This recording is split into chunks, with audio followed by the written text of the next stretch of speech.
Even when you feel low, you can still go. Even when you feel slow, you can still go. Even when there's no hope, you can still go. I never answer to no, man, I still go. Go, go, go, go, go, go, go, go, go, go, go, go, yo, go, go, go. Hustle hard, hustle every single day. I'll be making moves till I'm buried in my grave. Good morning, everybody. Quick video this morning. We just talking shit on here. Oh, God. I had a person in the comments tell me they just subscribed because of the Starbucks. The pop in the Starbucks is how they put it. Dumb truck. Anyway, guys, I woke up this morning and I had a message from Parker. Parker the Basshead, asking about my door. So apparently I'm on the right track, because he was asking what I use to put the threaded rod in there. And for other people who had that question, it's rivet nuts. If you can just search on Amazon for rivet nuts, man, that tool is only like 60 bucks. And of course, you're going to have to buy a bag of the size rivet nuts you want. But it's pretty cool, because that's basically what I have bought it for, is to do doors. And, you know, we got to give a shout out to Sife Morrison, BassheadCentral.com. He hooked me up with a couple shirts. I'm going to throw a video up on here unpackaging, you know, what he sent me. But yeah, big shout out to Sife. If y'all don't know Sife, he's a rapper and he makes bass music. He makes music that just has a lot of bass in it.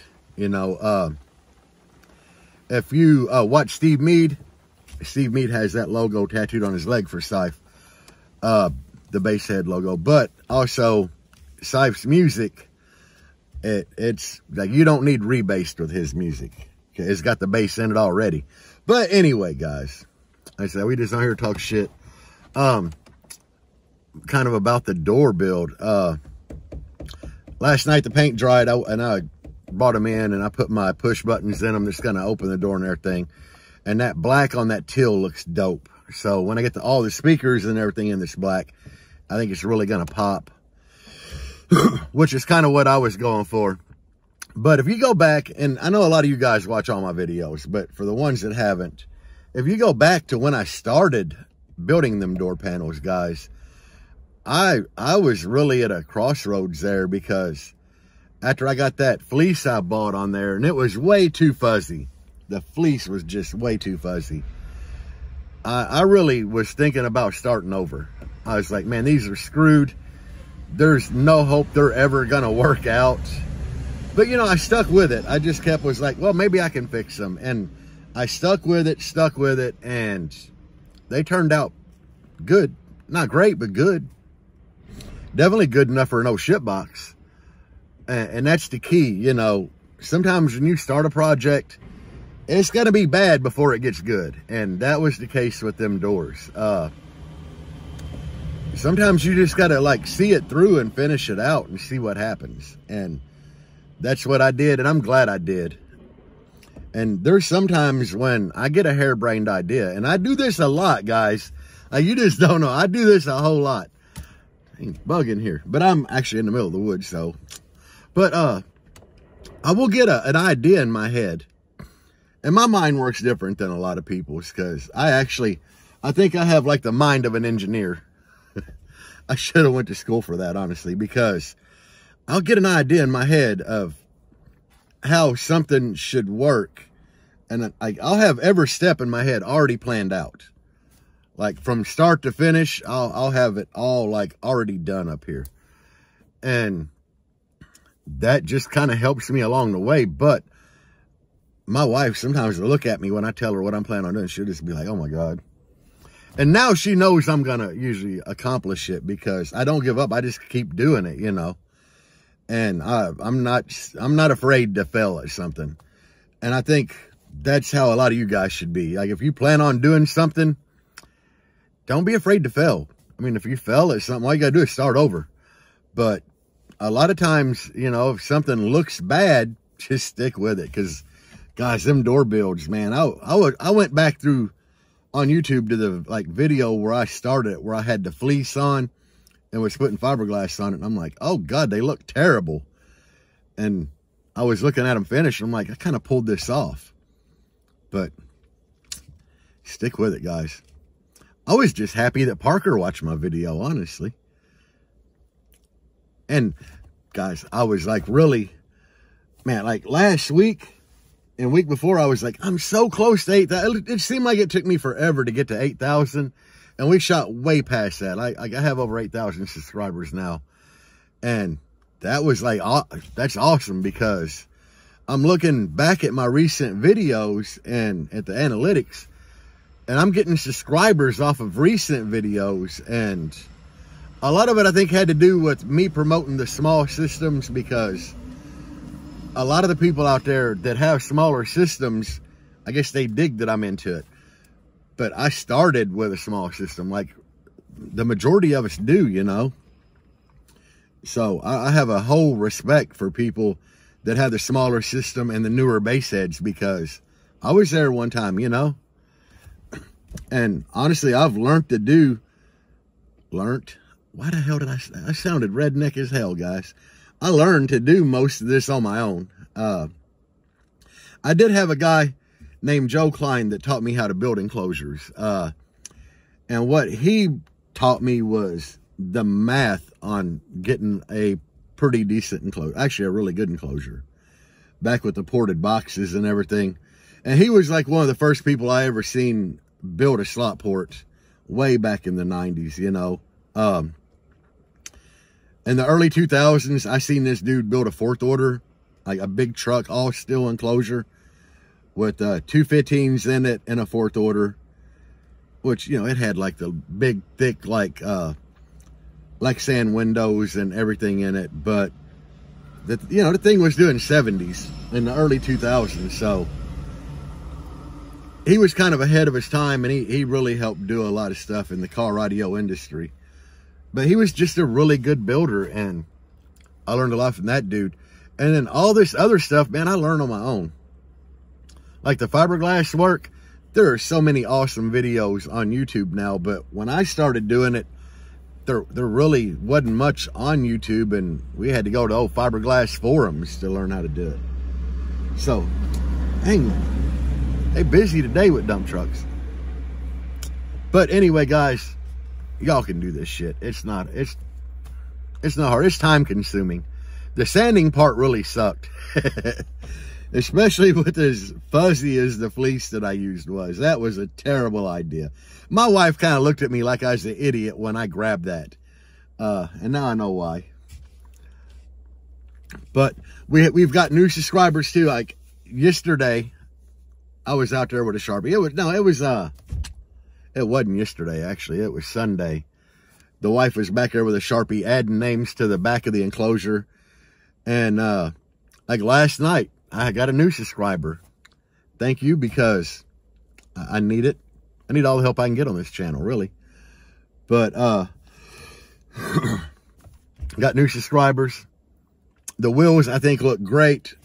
Y'all had a great idea. When I come up with the idea to put a logo on the wheels, and the wife was like chrome, and I'm like, maybe teal. Y'all nailed it with that teal, because it's popping.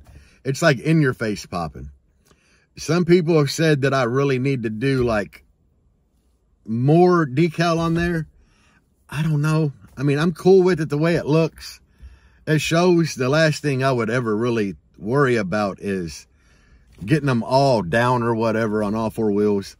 As long as people can see like one of them popping, I'm going to be good. I don't really want to overdo it, but I got a lot of work still to do on there, and it is the little things now. I might want to try to put a piece of deadener in the door, because the old doors didn't have any deadener on the outer skin. And Jeep doors are made really well, guys. I'm not going to lie. Them Cherokees are made way better than like the Tahoes and everything when it comes to doors. They're just way stronger. But I didn't have any deadener on the old doors, and they there's a body line where the door will fold in like this and kind of come out, down. And they did split. I had cracks like that long on that body line. So I might just focus on putting deadener like right across there. Other than that, I'm not super worried about it because the panel that I made, like the door panel being solid wood, it absorbs a lot of that and it stops a lot of the flex and stuff in there. But I still might do that. And I dawned on me that I got to actually put my alarm in and get everything wired up because I'm swapping alarms. I got to get all that wired up and programmed, which takes an act of Congress to get it programmed. So the lock and unlock work properly. And I mean, I've already got like the wires ran for lock and unlock, but I did pull all of that down off of the old enclosure. So I got to make sure all that's in. And I got to make sure that the actuators I put in the front doors are wired properly. That way when I hit like the arm button, they don't unlock and the back doors lock. You know, you get what I'm saying? Because there's two wires on the actuators and they change polarity for like lock and unlock. So I really need to do that before I put the door panel on. Unless I want to like cut the wire coming out of the kick panel and swap it there. But it is what it is, guys. It's just a lot of work to do. It's like you hit a point when you do a build, especially a rebuild like I did, where you get all the big stuff done. You know, like we got the enclosure knocked out. We got the subwoofers mounted in the enclosure. We got the subwoofers wired up. We got the amplifiers in, the battery. Now it's all the wiring. Like, even though I've got the wires ran to the door from the amplifiers for the mids and highs and everything, it's a lot of little crap. You know, it's like wiring up the door poppers. Just wiring, like putting the mids in and wiring them and then to the amplifier and then setting the DSP up. It's a lot of little bull crap and it takes forever. Like putting the new alarm in and programming it. I know that's going to take forever because every time I put one of them alarms in, I had to sit here and it's got a huge sheet of paper with like small print on it telling you how to set everything up. And it's a pain in the butt, guys, because the way them things come, as soon as you turn the key on, it's going to want to lock the doors. That's typical. But that don't bother me as bad as, like, the last one I put in, it took me forever to program because you got to, like, program the alarm with the valet button, but you got to program the remote because every time you, like, turn the key off after you've driven and the doors unlock, you can get out and within a couple minutes or like a minute, it automatically rearms the alarm. I hated that function. Hated it. Because if you leave your keys in the car, you're screwed. Because it will auto like arm and lock the doors. So I'm rambling now. It's just a bunch of bull crap. But it's the point is, it's little things like this, you know. And in my last video, I was showing all the jumper wires to go from speaker terminal to speaker terminal on the back of the enclosure. Now, 2 amps, you know, or well, 4 amps slaved together into 2 amps. I could have just had 2 speaker terminals back there, but down the road, if I want to go to 6 amplifiers, I've already got all the terminals ran to the back wall. And I like doing that where I can just bridge it together, you know, with jumpers and go. But anyway, a lot of bullshit coming up. I still got to make the damn bracing for in the enclosure for the from the baffle to the roof. I was talking to the wife about that this morning. That all has to be welded up. So I got to go to my buddy Billy's to do that. But anyway, guys, thank y'all for watching my shit, man. Y'all have a great day. I'm going to work. It is my Monday, which is Tuesday morning. It's terrible. Just terrible because I got to go to work. If I didn't have to work, I could do more work on the Jeep. But sadly, I'm the only one there this week, and it's going to suck. But y'all have a great day. Peace, guys. And as always, bass on.